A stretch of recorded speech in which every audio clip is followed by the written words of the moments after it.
was interested in prosecuting big names at the time. And Giuliani, according to the information that I have, and I think it's solid, promised a conviction of the Marcoses to the State Department, to the Department of Justice.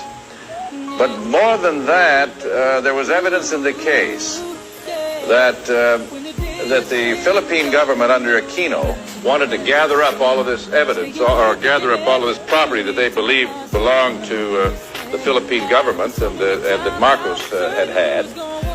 And in exchange for that, the United States needed its bases over there. And they entered into what was called the Mutual Legal Assistance Agreement, which was an agreement between these two governments to prosecute the Marcoses.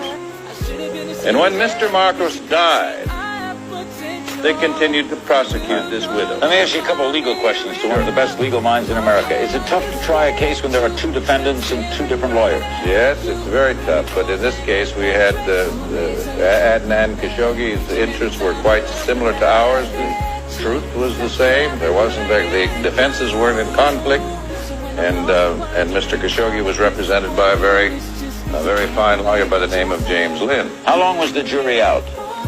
3-4 days. 3-4 days. Does that get you a little worried after it? What pain lawyers go through. You know, every time I wait for a jury, I say to myself, you know, Lord, just let me get through this one and I'll never take another case. Okay, the longer they stayed, the more worried you get? Oh, you know, and you can't sleep. It's like waiting for a baby that's never born. Was she a good client? She was, you know, this is a beautiful woman, and she was the best client I ever had. Why did she need so many shoes? That was obviously a point that the thought about Imelda was greed.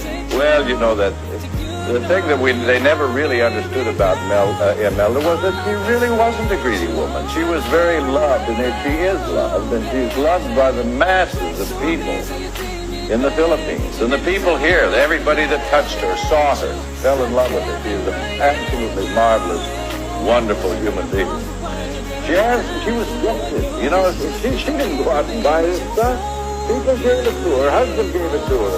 Rich people, princes, people just loved her and showered her with gifts. And with respect to her shoes, you know, my wife's got 100 pairs of shoes, I think. So what? But in her case, the Philippines